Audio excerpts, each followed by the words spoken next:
Hello everyone, मैं सृष्टि हूँ। आप मेरे साथ पढ़ रहे हैं fundamentals of agronomy BSc agriculture first year का कोर्स और आज का टॉपिक है सॉइल मॉइस्चर कांस्टेंट्स। ठीक है, इसके पहले जस्ट पहले हमने टाइप ऑफ वाटर पढ़ा था। आज हम पढ़ेंगे सॉइल मॉइस्चर कांस्टेंट्स। स्टार्ट करें। चलिए, कुछ अलग अलग हैं सॉइल मॉइस्चर कांस्टेंट। पहले तो मैं बता दूं, maximum water holding capacity, field capacity, permanent wilting point, moisture equivalent and hygroscopic coefficient and ultimate wilting point. Okay, तो ये सब का हम डिटेल में पढ़ते जाते हैं। तो फर्स्ट हम स्टार्ट कर रहे हैं मैक्सिमम वाटर होल्डिंग कैपेसिटी। ठीक है, अधिकतम जल धारण क्षमता। When all the pores, macro and micropores are filled with water, इसे हम कहते हैं maximum water holding capacity. It includes water above saturation up to root zone. ठीक है, सैचुरेशन में जो रहता है, अबव सैचुरेशन मतलब सैचुरेशन एक पॉइंट है, उससे भी ज्यादा जब पानी रहता है तो वो क्या होता है, मैक्सिमम वाटर होल्डिंग कैपेसिटी होता है। It acts at gravitational water, इतना पानी भर गया रहता है कि वो वाटर अवेलेबल नहीं हो पाता है प्लांट को और नीचे बह जाता है ground water due to gravity. Okay, next है सॉइल मॉइस्चर टेंशन। इसमें क्या रहता है, zero, free water surface. Okay, और last not directly available to plant. ठीक, अगर आपसे डिटेल में पूछा explain the soil moisture water constants, तो जो ये चार पांच जो पॉइंट्स हैं, जो कांस्टेंट्स हैं, this are the constants.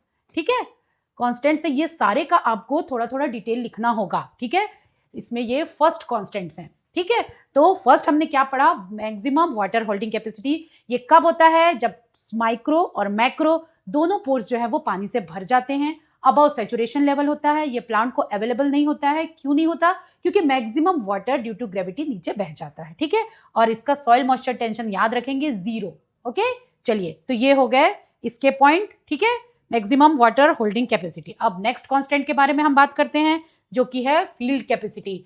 Field capacity is very very important. क्यों इंपॉर्टेंट है, क्योंकि ये ही प्लांट को अवेलेबल होता है। ठीक है, moisture content after 2 to 3 days of irrigation. हमने इरिगेशन दे दिया, पूरा पानी भर दिया, तुरंत जो होगा वो क्या होगा, ग्रेविटेशनल वाटर रहेगा और वो बहुत कुछ पानी नीचे बह जाएगा। ठीक है, 2-3 दिन के बाद जब ग्रेविटेशनल वाटर नेग्लिजिबल हो जाएगा, खत्म हो जाएगा, तो उस समय जो वाटर सॉइल के पास रहेगा वो वाटर किस कांस्टेंट में रहेगा, फील्ड कैपेसिटी में। ठीक है, तो macrospores filled with air and microspores are filled with water. ठीक है, हमेशा इसमें क्या होता है, मैक्रोपोर्स जो होते हैं वो एयर से फिल होते हैं और माइक्रोपोर्स होते हैं वो वाटर से फिल होते हैं। इसका मतलब पानी उसके पास सफिशियंट है और एयर भी प्लांट के पास सफिशियंट है ना। तो ये हो गया। अब नेक्स्ट, ये कौन से टेंशन में होता है, 1/3 to 1/10 ATM। ठीक, upper limit of the available water, this is the upper limit of the available water. इसके ऊपर अगर टेंशन में जाता है, इसके ऊपर का कांस्टेंट फील्ड कैपेसिटी के ऊपर पानी जो रहेगा वो प्लांट को अवेलेबल नहीं होगा। ओके, तो ये हो गया 5 पॉइंट। इसे फिर ध्यान से देख लीजिए। 2-3 दिन इरिगेशन देने के 2-3 दिन के बाद जो मॉइस्चर कंटेंट होता है सॉइल में वो इस टेंशन में होता है, इस कांस्टेंट में होता है, और ये होता है फील्ड कैपेसिटी। ठीक है, ये तब होता है जब ग्रेविटेशनल वाटर नेग्लिजिबल हो जाए, पूरा पानी बह जाए, मैक्रोस्पोर्स में एयर हो और माइक्रोपोर्स में वाटर हो। ठीक है, किस टेंशन में होता है, 1/3 to 1/10 ATM। अब नेक्स्ट है परमानेंट विल्टिंग पॉइंट। ठीक है, हम परमानेंट विल्टिंग पॉइंट के बारे में देखते हैं। Water held tightly around the soil particles unavailable to the plant. ठीक है, सॉइल पार्टिकल्स के बीच में बहुत टाइटली हेल्ड होता है, जो कि प्लांट को अवेलेबल नहीं होता है। फिर plant will during the day and recover at night. Soil moisture tension is between 7 to 32 ATM, जिसका एवरेज हम लेते हैं 15 ATM। It is the lowest limit of available water. इससे कम अगर वाटर टेंशन होता है तो फिर वो पानी अवेलेबल नहीं होता है। ठीक है, तो ये है परमानेंट विल्टिंग पॉइंट। इसके बारे में 3-4 पॉइंट ध्यान रखिए कि इसका मतलब है इस पॉइंट पे वाटर जो है वो सॉइल मॉइस्चर के चारों तरफ, सॉइल पार्टिकल्स के चारों तरफ इतना टाइटली हेल्ड होता है कि वो प्लांट के लिए अवेलेबल नहीं हो पाता है। फिर प्लांट जो होता है वो ड्यूरिंग डे विल्ट हो जाता है पर रिकवर हो जाता है ड्यूरिंग नाइट। इसका सॉइल मॉइस्चर टेंशन है 15 ATM। ठीक है, और it is the lowest limit of the available water. चलिए नेक्स्ट स्लाइड में चलते हैं। नेक्स्ट स्लाइड है moisture equivalent and hygroscopic coefficient. Okay, moisture equivalent मतलब soil moisture percent equivalent to water held at 1 atmosphere centrifugal force. इतने centrifugal force में जितना moisture percent होता है सॉइल में वो होता है moisture equivalent. Okay, hygroscopic coefficient, water held too tightly around soil particles moves only in vapor form and soil water potential is around 30 bars. ठीक है, तो ये दोनों पॉइंट नोट कर लीजिए, moisture equivalent and hygroscopic coefficient. Water held too tightly around soil particles, water moves only in vapor form and soil water potential is around 30 bars.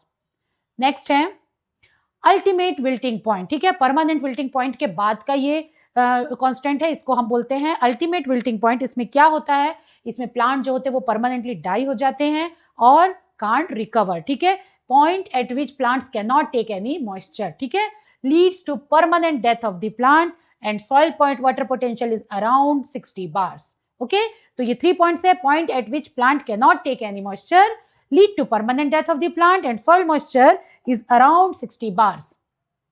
ये हो गया आपका सारे कांस्टेंट्स. ये फिगर है, ये ध्यान कर लीजिए. ये सैचुरेशन है, ये फील्ड कैपेसिटी, ये परमानेंट विल्टिंग पॉइंट है. यहाँ पे हमने देखा था, क्या देखा था यहाँ पे, maximum water holding capacity. Okay,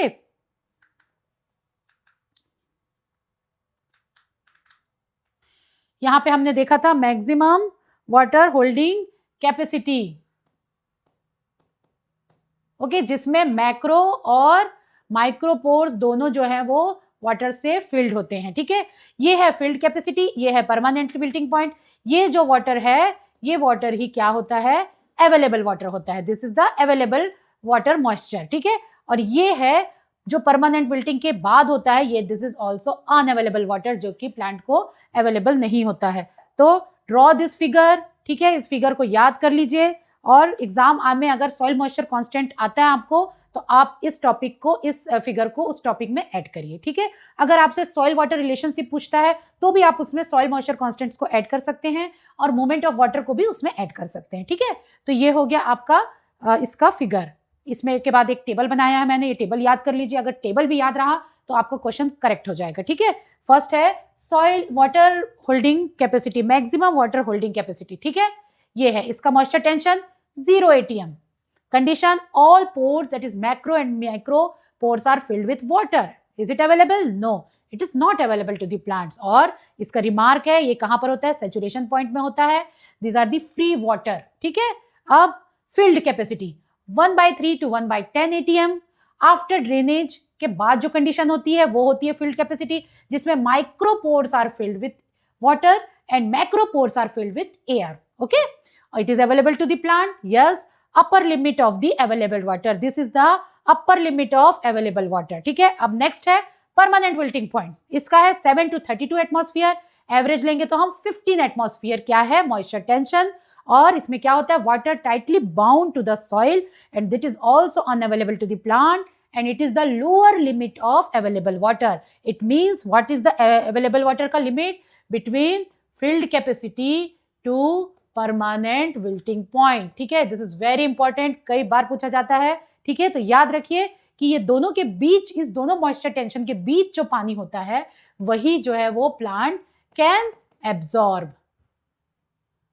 okay, तो दिस इज 3.3 कॉन्स्टेंट्स के बारे में डिटेल है. इसको आप स्क्रीनशॉट ले लीजिए या नोट डाउन कर लीजिए. First is the maximum water holding capacity, second is field capacity, third is permanent wilting point. ठीक है, तीनों का डिटेल लिख लीजिए. इतना टेबल भी आपको याद रहा, इतना आपने लिख लिया इसको डिटेल में, तो आपको अच्छे नंबर मिलेंगे. ओके, चलिए हम नेक्स्ट में चलते हैं. इसी का कंटिन्यूएशन में है मॉइस्चर इक्विवेलेंट, नमी समकक्ष. ठीक है, इसमें क्या होता है कि अराउंड 1 एटमॉस्फेयर सेंट्रीफ्यूगल फोर्स में जितना मॉइस्चर होता है वो होता है मॉइस्चर इक्विवेलेंट. ठीक है, ये ज्यादातर क्या होता है, लैब में मेजर किया जाता है, इसलिए बहुत डिटेल में इसको समझाना मुश्किल है क्योंकि ये सारी चीजें लैब में होती हैं. फिर is it available, yes, available to the plants and it is reference for soil capacity. अब अल्टीमेट विल्टिंग पॉइंट. ठीक है, अराउंड 60 बार्स, ये याद रखिए. ठीक है, इसमें क्या होता है, plant die permanently. Unavailable, no it's not available, it is unavailable. और एक्सट्रीम लोअर पॉइंट. ठीक है, तो ये दोनों पॉइंट्स को भी आप कांस्टेंट्स को याद रखिए, आप नोट डाउन कर लीजिए. फर्स्ट है मॉइस्चर इक्विवेलेंट. ठीक है, जो कि अराउंड 1 atm सेंट्रीफ्यूगल फोर्स के टेंशन में रहता है. लैब बेस्ड मेजरमेंट है ये अवेलेबल होता है and it is actually reference for the soil capacity.